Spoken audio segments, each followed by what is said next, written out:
Colin, what decisions are the Warriors facing this offseason? Yeah, I think, there's really not a lot that they can do in terms of bringing in, new free agents from other teams or making trades. They just don't have a ton of flexibility. So I think, if you're looking at a trade that they can make, I think they're probably going to try to get rid of their first-round pick. I know it's not a sexy trade. They have the number 28 pick in the draft. There's already been reports that they're trying to get rid of that. They have so much money that they're paying to not only their top three guys, Steph, Clay, and Draymond, but also some upcoming possible extensions and their own free agents they need to take care of, which I'm sure we'll talk about. But I think one simple move they can make, trying to get rid of that first-round pick, they'll probably end up trading it for a future second or one of those fake future seconds that's top 60 protected or top 59 protected or whatever. But essentially their goal this offseason is to free up enough money to take care of their own guys. Yeah, that's it. Colin's on it because he's around this team every single day. It's a money move.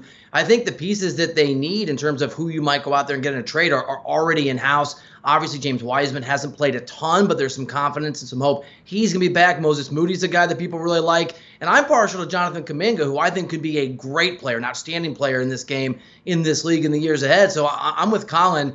This is a team that just won an NBA championship, that has a bunch of young guys they're optimistic about, that has their core that's obviously still in place, and most importantly, has Steph Curry doing Steph Curry things.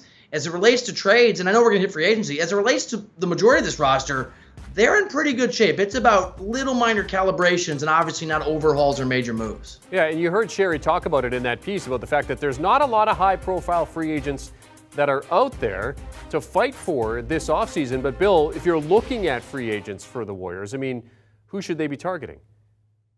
So the answer here is actually somebody that's internal, and I don't know. They can't afford. So the answer, I think, is Gary Payton II. I know he doesn't like being called the Mitten, but whatever you want to call GP2, that guy was a key contributor, and we saw him get some really important minutes down the stretch of that final game and the end of that series. The problem is, and to give the Warriors credit, this is true for a lot of guys. Otto Porter Jr. is another guy.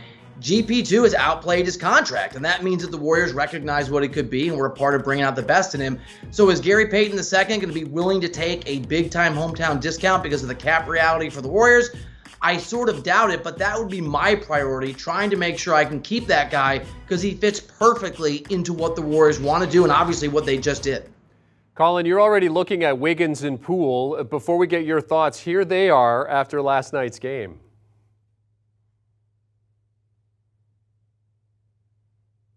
And you about to get a bag. You about to get a bag. No. You about to get a bag. We about to get a bag. We about to get a bag. We all want to get a bag. Yeah. Rings and bags, the big chats now. What do you make of that in the situation for Wiggins and Poole? Yeah, so this is, Wiggins is going to be a free agent, not this summer, but next summer. But they're obviously already talking about extensions. I think Warriors owner Joe Lacob might have had a heart attack watching that clip during the celebration. He's probably hoping that Andrew Wiggins and Jordan Poole are going to be willing to take some sort of discount. But from that clip and from the way that they played in the postseason, they're going to want absolutely every penny that they can get. Look, the Warriors ownership is already paying a ton of money in luxury tax. They built the Chase Center as this kind of money factory, and it's starting to produce now that the Warriors are good again. So I don't think they'll be that hesitant to pay these guys what they're worth. You're hoping they could at least be around, where they are. Wiggins could take like $30 million. Poole could take $15 million a year, something like that. But even that might be a bit ambitious given the way that they played. But they need these guys. Both are up for extensions this summer. I think they're going to try to lock those up as early as possible to try to keep this team intact. Because as Bill mentioned, they're not only built to win now, but with these young guys, Wiggins is still younger than you think. Poole's 22 years old. All those rookies and young guys we're talking about, this team is also built up to contend in the future, but that requires locking up Andrew Wiggins and Jordan Poole this summer. Boston Celtics, a lot of sentiment that this team will be back in the finals again very soon. Looking at their offseason, Colin, who's a free agent that they should be looking at? Yeah, they're not going to have much room. A lot of these top teams just don't have the money to spend because they're putting so much into their top players. But they'll have the mid-level, they'll have minimum salaries. One guy I'm looking at, again, not a huge name, but a guy like TJ Warren, who, hasn't played over the last season plus because of injuries. last time he played, he was really, really good. A 20-point-a-game scorer who could knock down three-pointers at a high level. That's exactly what the Celtics need. They obviously need some sort of ball handler. It was clear they were turning the ball over like crazy. I don't know if that's going to be available. What is going to be available are these wing guys like TJ Warren, a 3 and potentially D guy if he gets into the Celtics system. I think he'll really, bolster what that team needs when one of Jaylen Brown or Jason Tatum is on the bench. So, not a big name, but I think a guy like TJ Warren would really help them, and he might be able to be available at the right price. See, Colin's answer is too good. I want to trade my answer for Colin's answer. I think that is the right answer. Otto Porter Jr. is a name that was given to me by a former GM that I talked to earlier today. And Colin's right.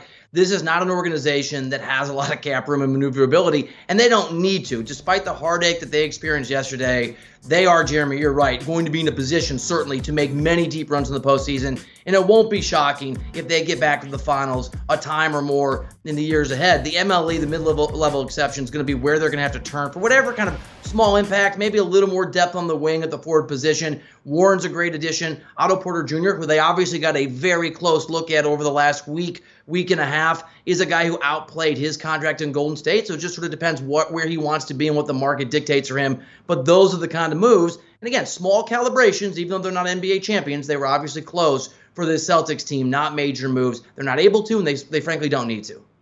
Yeah, and that's one of those things that you kind of look at too. When you're that close, you just miss out. You kind of look at the deeper end of your roster to see kind of, hey, what are we missing here? So when you look at trade possibilities for the Celtics, I mean, they don't really have a lot of options here, do they, Bill?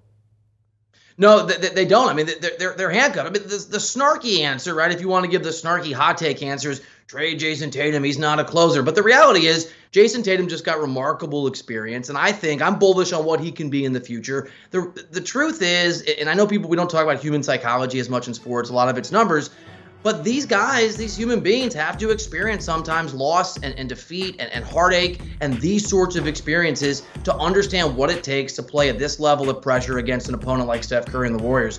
The Celtics are constructed and built the right way. And we saw since, January 22nd or whenever that turnaround began under Ime Udoka after his first year as a head coach with this team, that they are great. They're exceptional defensively. I still think have 2 stars, superstars, whatever you want Jason Tatum and Jaylen Brown to be called. Al Horford was a huge addition, and give that front office credit. They don't have the maneuverability or the room, and they frankly need not panic, shouldn't panic. They are constructed properly. They simply had a star in Jason Tatum, who wasn't able to play at the level he needed to this series. That's not easy to do. And they ran into a guy named Steph Curry, who's broken some hearts and some hopes and dreams of other teams before. Yeah, Bill's right. The Celtics don't have a ton to trade. The hot take answer is to trade Jason Tatum or Jaylen Brown. Look, that's not happening. These guys are young and have just coming within a couple games of winning the NBA Finals. You look up and down their roster, they just don't have a lot to trade. They do have a giant trade exception, but they're not going to be able to use it unless they get rid of Al Horford, which is clearly not happening. So as Bill said, this Celtics team is constructed well. Maybe they can add a little bit along the fringes, but in terms of trades, they just don't have a lot to offer in order to get someone back of importance.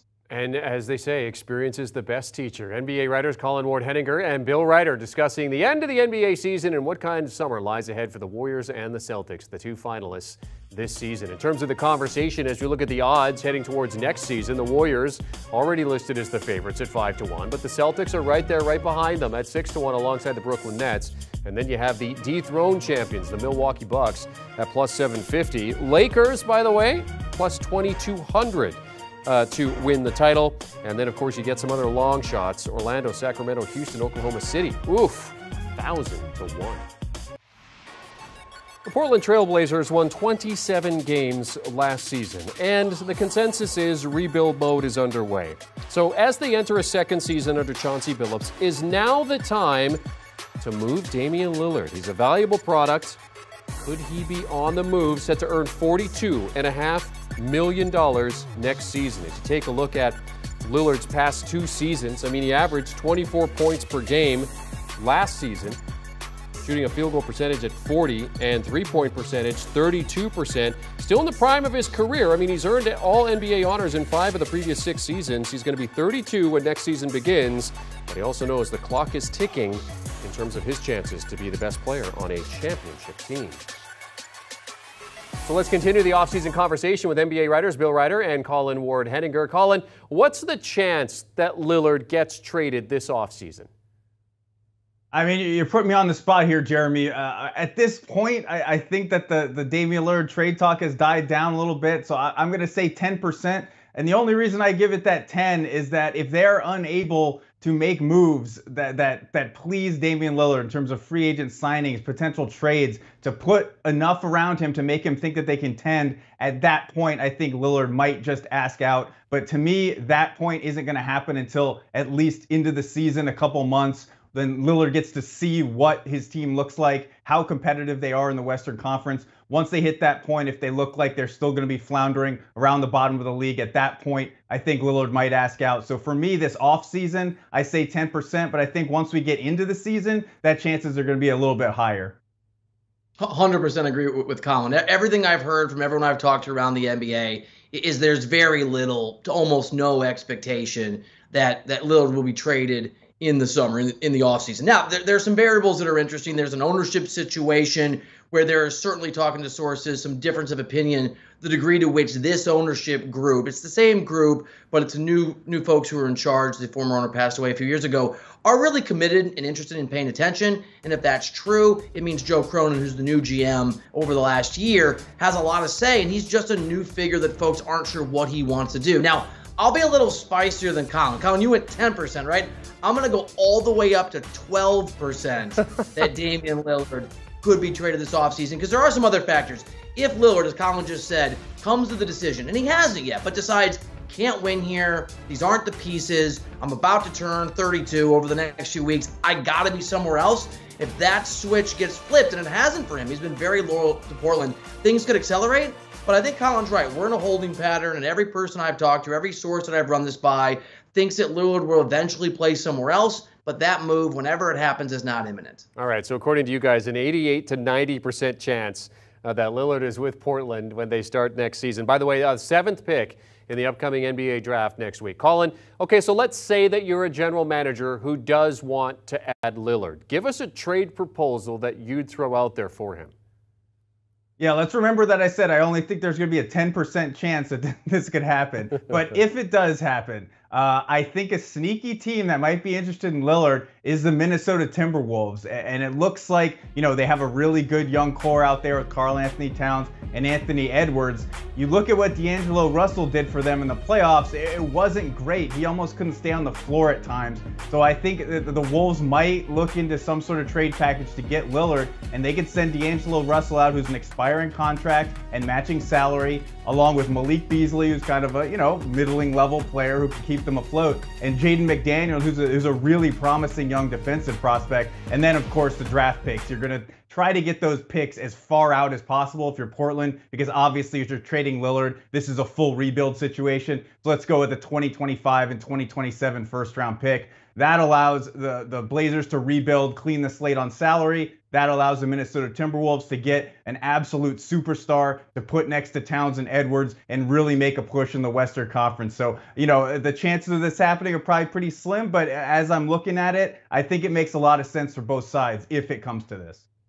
I love this idea. Maybe we can get Leonardo DiCaprio to inception this into Joe Cronin's mind. I'm not sure. I'm with Colin. I'm not sure it's going to happen, but to see it up on the screen is a beautiful thing. And the thing about it that I think is interesting and appealing, and this is going to have to be the key ingredient if any trade like this goes down, is that Lillard has to be sold on the notion whatever move he makes is going to benefit him in the short term.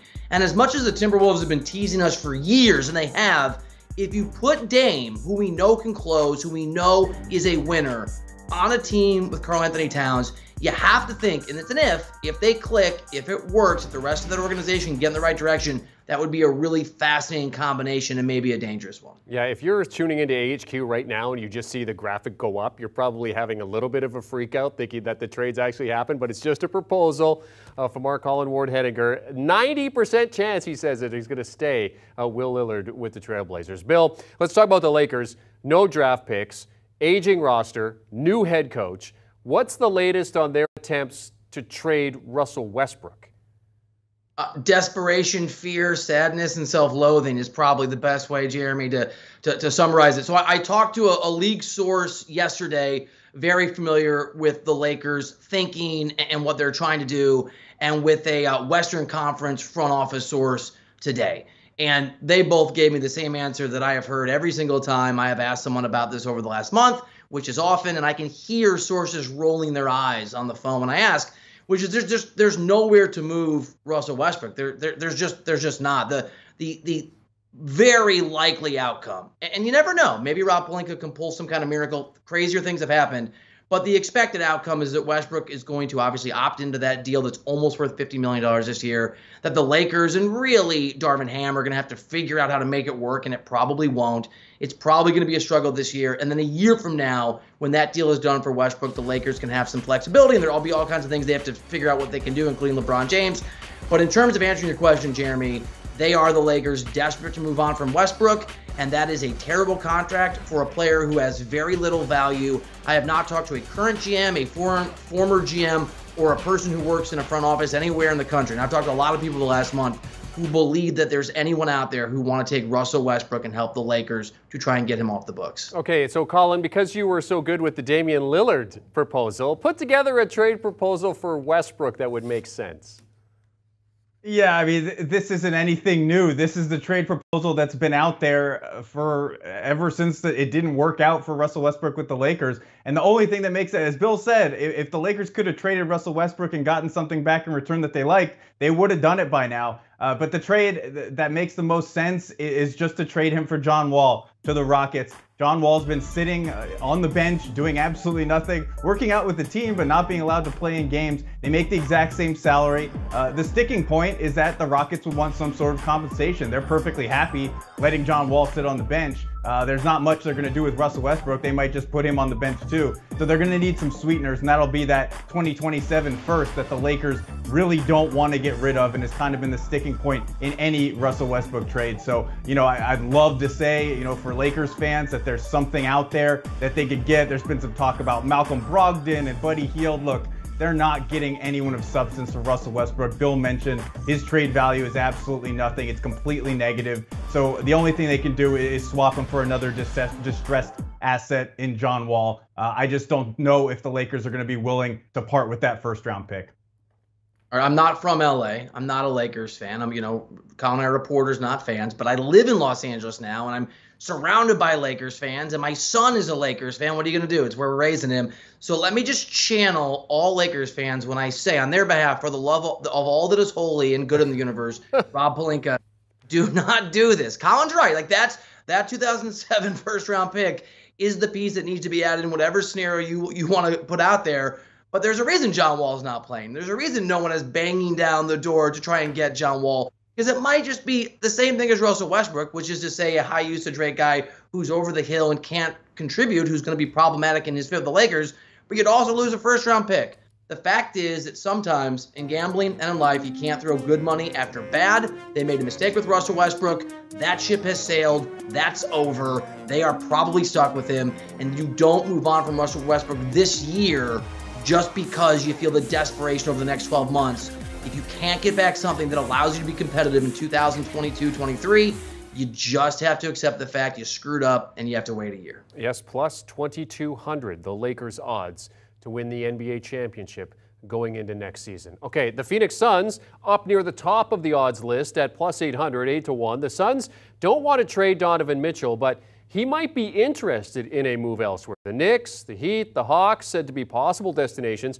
Bill, what are the chances that Mitchell requests a move and gets moved? Yeah, look, I think it's a really interesting situation. Obviously, the Utah Jazz have a new head coach, and Danny Ainge isn't new as the head of basketball operations, but he's done what a lot of bosses do. He got his footing, and now he's starting to put his foot down. I'll give it like a 55% kind of, like somewhere in that range. Everything that I've heard from people out there is that Donovan Mitchell would like to be traded. He would like to be somewhere else. He's interested in the notion of going to another place. The problem becomes, I think this is also true in a place like Portland, unless you're going to rebuild, you do not have an opportunity to trade Donovan Mitchell and have any kind of short-term success. Let's just be honest, guys. Giannis notwithstanding, there are certain markets in the NBA where it's really hard to win if you don't draft and retain superstars. Those markets include places like San Antonio, they're places like Portland, they're places like Sacramento, and they're obviously places like Utah. I love Salt Lake City. It's not a shot. It's just a reality. It's hard to recruit guys there. Donovan Mitchell, whatever you think his shortcomings are or aren't, is an exceptional player, especially for that market. So there's going to be a give and pull here between what Donovan Mitchell wants. We don't really have insight into Danny Ainge. We know that he has the confidence, some sources would say ego, to believe he can rebuild anywhere. Other people point out it's different trying to build a winner in Boston than it is in Utah. I think it's around a coin flip, but it's going to come down to whether Mitchell pushes really hard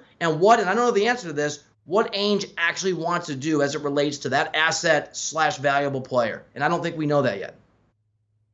Yeah, Bill's much more connected than I am, so I'm kind of regretting my answer at this point, but I gave it 1%. I don't think Mitchell's going anywhere, and there's a couple of reasons for that. One, I think that the Jazz value him more than other teams do. This is a guy who's obviously been a tremendous player, all NBA level talent, but does have defensive issues. There are questions about how his usage rate, the way that he scores in playoff games and whether it's effective. He puts up big numbers, but is it conducive to winning? I think the Jazz value him a lot more than other teams do. And the second reason is if the Jazz are going to make a move, I think Rudy Gobert is the one to go. Right? We just watched the playoffs where who are the best players? Steph Curry, Jason Tatum, Jaylen Brown. It's all about perimeter players. It's all about wings, guys who can create their own offense. It's not about big centers. So if the Jazz are going to make a move, which it is very likely that they will after their disappointments in the last few seasons, I think that Gobert would be the one to move and that they would continue to build around Mitchell because he's still very young and obviously very talented. So you're 2% apart when it comes to the Lillard deal, 54% apart when it comes to the deal for Mitchell. All right, they are NBA writers Colin Ward-Henninger and Bill Reiter getting into the NBA offseason for us. We still have plenty more to go with them. We're turning the page before the Warriors even get a parade in. As we take a look at the notable off-season dates. The NBA draft, of course, the next focus coming up on June 23rd. Then free agency. Certainly hear a lot about that. Comes up on July 1st before the Summer League starts in the 7th. Big threes of all time here. He's going with the Durant Golden State era from 2016 to 2019, followed up by the Celtics, big three from 2007, and then the Heat from 2010 to 2014. Let's welcome back Bill and Colin here. We're going to talk about potential big threes. But Bill, I want to start with you because you said, look, you don't really need a big three. You just kind of need the two right guys together. Yeah, I think it's a big two. Am I allowed to just like give Colin a little bit of a hard time that he didn't put the Miami Heat team that I covered? What did Pete Prisco help you with this list? You gotta put the Miami. I'm just kidding, Pete. I love you. You gotta put the Miami Heat at number 2. They got 2 champions. All right. The truth is, I covered that Heat team, so I'm super biased. There's no doubt. It's probably the right list. Yeah, I do think we've gotten to a point where big twos, and it's interesting, I'd be curious Colin's view on this. I don't know how you characterize Klay Thompson and Draymond Green, at least in this last run. It's almost like Curry was the big one, and those two guys maybe added up together to the second part of the big two. So I think if you can get 3 guys, and I don't think, for me, the Milwaukee Bucks don't have a big 3, with all respect to Drew Holiday, even Chris Middleton. It feels like a superstar model, and then you have some depth and another star or co-star as a part of that. But if you can go out there and get a big 3, it's obviously going to be really helpful. I just think the way the cap works and the fact that the CBA is starting to actually have the impact it was supposed to. Durant kind of obscured when he went to the Warriors how this was supposed to work. I just think it's a harder thing to pull off now. Okay, a super team model. So that's what we've asked you guys to create, a couple teams in situations where we could see a new superstar team or a big 3. Colin, we're to start with you. You're trying to get the Lakers some help, and you like Kyrie to head there. Hey, look, as Bill said, it's very hard to make super teams these days, so this might be kind of a pipe dream for Lakers fans. But look, obviously Brooklyn has had a hard time with Kyrie over this last couple of seasons, actually. And obviously the Lakers have had a hard time with Russell Westbrook. So there is some chatter. I don't know how much validity there is to it, that there could be a swap of those two, require a sign and trade of Kyrie either opting in or signing a new contract with Brooklyn, then being traded to the Lakers. That would create a Kyrie Irving, LeBron James, Anthony Davis big 3. And, you know, Kyrie Irving has his issues, but that's pretty enticing in terms of being able to compete for a championship. when Kyrie Irving is on the floor, which, you know, has been increasingly infrequent over the last couple of years, when he's on the floor, he's a very good player, and we know how much he compliments LeBron James because of their days in Cleveland. Anthony Davis would be a perfect addition to those two. So I don't know how likely it is, but if we're talking about potential super team, something that could actually happen and make an impact in the NBA, Kyrie Irving going to the Lakers to join LeBron James and Anthony Davis would make a huge splash.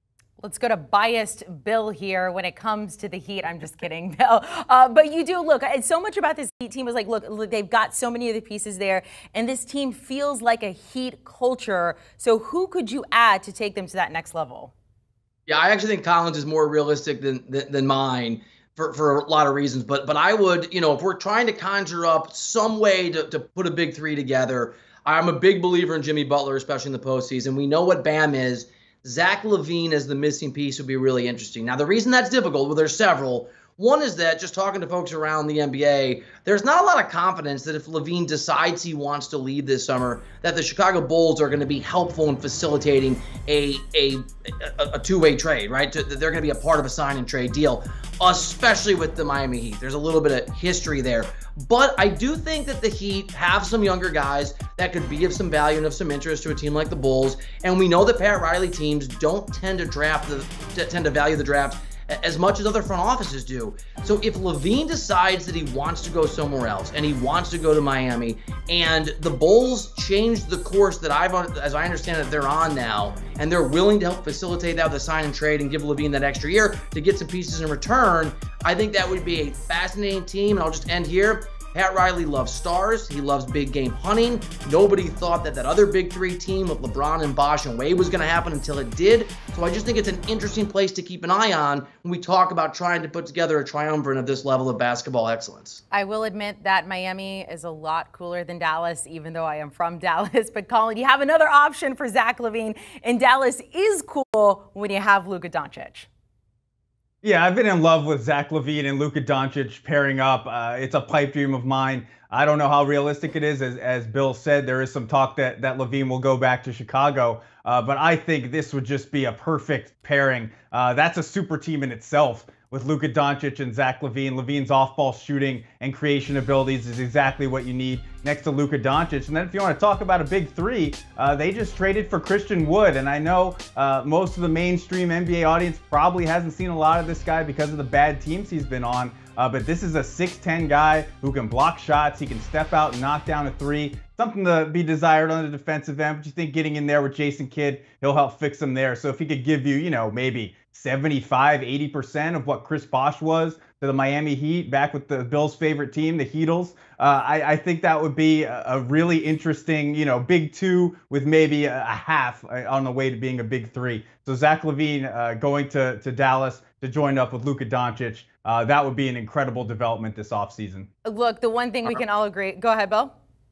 No, yeah. I was saying, like everyone else, I'm also smitten with the idea of Luka Doncic. So I'm all about these big 2.5s in Dallas. Okay, so give Luka some help because you also have an idea of how to do. I mean, the number one thing is the Mavs. It became very clear Luka can't do everything. So how would you make this Mavs team just a little bit better? All right, so here's the asterisk that I think this is unlikely. In fact, I know for a fact talking to people that Collins is more likely, and that's also not likely. And most people I talk to think LaVine's going to remain a Bull, and I think Bradley Beal's going to stay in Washington. But I'm gonna swap out Zach LaVine for Bradley Beal. If something changes, as I understand Bradley Beal's thinking, or at least the thinking that people around him and around the league think that he's going through right now, if he decides not to stay in Washington, there's no better place, I think, than Dallas. For Amanda, the reason you just hit on and that Colin just talked about. Luka Doncic, Luka Doncic, Luka Doncic, Luka Doncic, the first 5 reasons. And Wood is a really interesting player in Dallas. And he would be, I think, a really impressive, if underrated by the casual fan, piece as the third part of a team that can make a push. So if it's not Zach LaVine and you can get Bradley Beal to decide he wants to leave Washington, D.C., which, again, few people that I've talked to think that's realistic, I would love to see Beal and Luka pair up with the Mavs and make that team really dangerous for a long time. Well, like you said, like you guys said, some of these seem like pipe dreams, but if we've learned anything over the past couple of years, pretty much anything is possible there. All right, guys, hang on just a second. Taking a look at the top NBA free agents this offseason that we have. Who could be moving? James Harden with his new team there, the 76ers. You heard Bill say it seems like Zach LaVine will stay with Chicago, but we'll wait and see. There, LeBron has only missed the postseason 4 times in his career, 2 of them now with the Lakers, and after this past season, he vowed to never miss again. Let's welcome back Bill and Colin here. So we have one burning question for both of you regarding the Lakers, and then we have some other teams where you guys are coming up with your own questions. So here's the question. Colin, we'll start with you. Is this the final year for LeBron and the Lakers? To me, no. The answer is no. I think LeBron wants to finish his career in Los Angeles. You know, we've talked about this a lot, but he has a home there. He's watching his kids grow up there. The only question is, what are the Lakers going to do around him to put a winning product on the floor? Like you said, he doesn't want to miss the playoffs again. So this is going to require a lot of, roster construction, a lot of kind of therapy with Russell Westbrook to figure out how we can help if they can't trade him. I think that's part of the reason why LeBron hasn't exactly committed to the Lakers beyond this season, saying, or beyond his contract, saying that I'm going to be here forever. I think he likes to put pressure on the front office to make sure that they make the necessary moves to make the Lakers competitive. I think after all that's taken care of, I believe he'll probably, in my opinion, sign an extension with the Lakers. This is a guy who knows the end of his career is coming. The injuries have become more frequent. He's still playing at a tremendous level, but I think he's always been one to take care of the money, maximize his value. And then if down the road he decides he wants a trade, he can always demand one. So I think he'll finish his career in LA, but with the caveat that the Lakers do make enough moves that satisfy him in terms of putting a competitor on the floor. Yeah, I'm with Colin, and I'll just add to this. This is a guy who has always honored his contract, right? Never forced his way out, but he's gone wherever the hell he's wanted to, whatever the reaction's been after that. And so he's going to have to see his way through a difficult season with Russell Westbrook. And I think just talking to some folks around LeBron James, I get the sense that they understand that. They like to pretend everything's going to be fine. LeBron's LeBron. They're going to figure it out. But I think LeBron is almost certainly understanding that this next season may not go the way that he wants it to. The good news for the Lakers is it's not as if Russell Westbrook's under contract for 2 or 3 years. It's a single season. That's going to create a lot of flexibility in a year. And Colin just said it. LeBron is going to utilize leverage. He's going to create leverage. And remember, this is a Lakers organization that has always been a player-first organization going back to Dr. Buss. Before player empowerment was a thing, the Lakers made it a part of their motto and a part of their culture. Remember, they gave Kobe Bryant a ridiculous deal in terms of the value for the Lakers at the end of his career. Those last 2 years, the Lakers weren't very good, but they thought it was the right thing to do. So I don't even know if LeBron has to pull those levers to get the quote-unquote leverage that he wants. He's going to have a ton of say in a year. They're going to have the ability to go out and make some moves. LeBron James, as Colin said, loves Los Angeles, California. He wants to be there. And my best guess, and talking to folks around the Lakers a lot and around LeBron sometimes, is that, yes, LeBron probably leaves someday because he said this. He wants to play with Bronny Jr. whenever that time comes. But I think, guys, for the foreseeable future, he's going to be a Los Angeles Laker. And I actually think as bad as this season is likely to be for LA, as pessimistic as I think Lakers fans should be, a year from now, if LeBron is still playing at a high level, I think it becomes a pretty interesting team again. In a year, just be patient for a year there. Let's go to the Heat. We're going through some of the top teams in the NBA. Biggest question you guys have for the Heat. Bill, we'll start with you. We talked on this a little bit earlier in the show. Easier said than done. It was clear to me, and I think clear to most folks in the NBA, and probably clear to the Miami Heat, they just don't have enough offensive firepower to compete in an Eastern Conference at the level that they want against some of the teams that are out there. And you have to presume that Chris Middleton, we hope, will be healthy for a playoff run next year. I don't believe the Nets are going to be any more dangerous next season, but that's certainly not a universal view. They could be. The Boston Celtics, who just made the finals, may take a step forward. You just go through the East. It is not an easy place to compete.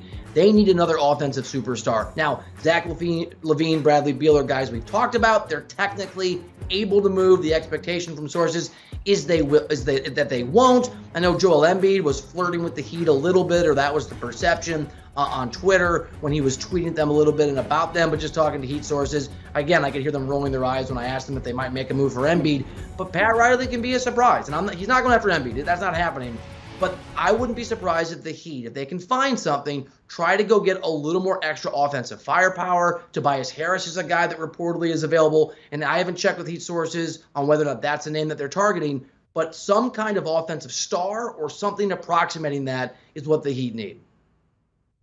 Yeah, and my move for the Heat, my question for them, it kind of ties in with what Bill's saying, is can you trade Duncan Robinson? And if they do end up getting a star, they have to do some sort of sign and trade or just an outright trade. Duncan Robinson's salary is probably going to be included in that. This is a player who's going to be attractive to other teams. He's an incredible three-point shooter. Obviously, last year and last postseason didn't work out for him, but that doesn't mean that all of a sudden he can't shoot. The Heat just have a replacement for him in Max Strus, who's much cheaper. So I think obviously they're going to be looking to move him, and whether it's for a superstar or whether it's just kind of unloading him on one of these teams like the Thunder or the Rockets or one of these non-competitive teams to try to get off that salary, because they're going to have to pay Tyler Hero this summer and extend him, and like Jordan Poole and Andrew Wiggins, he wants to get the bag. So they're going to need to free up as much money as possible, and Duncan Robinson has kind of fallen out of the rotation, fallen out of favor in Miami. So I think that's an important piece to move in order for this team to go forward. Let's stay in the East. Let's go to the Nets here, who, by the way, when it comes to betting, still have the second best odds behind Golden State to win the title next year. I feel like there are so many questions when it comes to this Nets team. Colin, what's your biggest one, though? Yeah, I think it's the biggest question we've had for a long time. What are they going to do about Ben Simmons? How are they going to handle him? He had back surgery. When do you call him back and say, hey, look, we need you to come in and work out? If he's working out and says, it's still not right, well past the timetable when he should be back, what do you do? This is just such a confusing, kind of unprecedented situation where we don't know if this guy, Ben Simmons, as talented as he is, actually wants to play basketball. So to me, obviously there's Kyrie stuff going on with the Nets, but to me, Ben Simmons is really the key to taking this team to the next level because of his defensive ability, because of his ability to push the ball in transition. But first, you need to make sure that he is mentally prepared to play and physically prepared to play after having not played for so long. So this is a very, very difficult situation for the Nets, and that's my biggest question heading into this offseason. I don't know if we have any Stranger Things fans here on the show, but I am a fan. I can tell you this. The Brooklyn Nets are the upside down. They should be great. It should be wonderful. They should win, and everything is backwards. Bizarro is the exact right word, and I'm not sure anybody encapsulates that better than Kyrie Irving. And it is an upside-down choice and decision that Brooklyn has. Because on the one hand, they don't really have a lot of options in terms of their cap space with Kyrie Irving. Kyrie Irving can opt into his deal in, a week and a half at $36.5 million is what it is. He wants a whole bunch of money. As Colin said, he wants to get that bag. And what I'm hearing, and there's reports out there about this, is that there might be a movement and there might be some compromise toward a shorter-term deal. Something we might see with some of the guys out there who have a lot of upside talent-wise. I think James Harden is another example of this, but who haven't been able for a variety of reasons to be consistent or reliable. Obviously, Kyrie has not been reliable, hasn't played some games. You heard the GM of that organization at their exit interviews with the media say, in effect, we need people who want to be here. So a shorter-term deal for Kyrie Irving, how they handle that, what they pay him, what the compromise is, I think is going to be really critical. We think Kyrie wants to be a Brooklyn Net and stay with his buddy Kevin Durant. We think the Brooklyn Nets want to pay Kyrie, but not for the entirety of a max deal. But again, everything in Brooklyn is upside down. Nothing makes sense. It really was a horror story for an organization that thought they were going to be great. And when it comes to Kyrie Irving, it is dangerous territory to ever try and guess what in the world he is thinking or going to be thinking when the decision time comes. I do not know anything about the Stranger Things, but someone else where it's hard to try to predict what they want to do would be James Harden. Let's go to the 76ers here. Colin, what's your biggest question for the 76ers? Yeah, for me, I'm going to put James Harden aside for the second. And what are they going to do on the wing? How are they going to get help on the wing? This is a team that was playing Matisse Thybulle in the playoffs, and he could barely even stay on the court despite his defensive prowess. Other than that, you have Danny Green, who's obviously just been injured. What are they going to do to get three-point shooting and defense on the wing? I don't care whether you have James Harden, Joel Embiid, Tobias Harris. This is a league of wings, and if you can't have three-point spacing, and if you can't have defensive players who can lock down the other team's best perimeter players, you're not going anywhere. You're not going to win a title. So to me, there are questions about the stars, obviously, but I think what they need to do around the fringes, what type of players can they get with the financial restrictions that they have because of all the money they're paying their stars? To me, it's what are they going to do on the wing, and how are they going to get effective players to fill in those positions? Yeah, I mean, Daryl Morey has his hands full. The gentleman who now runs basketball operations, the basically super GM. He's got a bigger title than that, and that's a huge part of it. Keeping Joel Embiid is really important, and James Harden. And it's not just a basketball problem, though it is a basketball problem. It's also a political problem, because Daryl Morey came in. Obviously, he was the GM in Houston when James Harden was there. They had a lot of success together. He trades away Ben Simmons and a lot of other important pieces to get James Harden. And by the way, Colin hit on this earlier in the show. It is a mercy for Daryl Morey that Ben Simmons has not played basketball yet, or that trade would look even more atrocious. James Harden has looked old. He has looked slow. He has looked out of shape, and he has often looked ineffective. Now, we know he can play at a high level. He did at times for the Nets this past season before demanding a trade, but I know there's not a lot of comfort in that front office, even with Daryl Morey's commitment to and need to get something back from James Harden to give him a 5-year max deal that will pay him an absurd amount of money when he's 36, 37 years old. So I think a huge part of a very busy offseason for that organization is finding some sort of deal with James Harden. Again, like Kyrie Irving, maybe it's a shorter deal that includes the opt-in and the massive amount of money that's going to include, but a little bit less on the back end, a 3-year deal, a 4-year deal. But Daryl Morey's ability to compromise with James Harden, who he's bet a lot of his own political capital on within that organization, with that owner, is going to be a critical part of Philadelphia's offseason. All right, let's hop over to the West. Let's talk about the Suns. Look, if it was the end of the regular season, we're like, the Suns, they're gonna do it. Chris Paul's finally gonna get his ring. 37 years old now.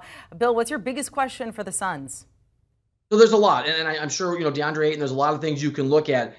We have such recency bias, and it's really easy when something happens to be like, that's the biggest thing in the world. And look at me, I'm the guy saying that who thinks Steph's a top 5 all-time player, though I do, and I have for a long time. The Suns were in the finals a year ago.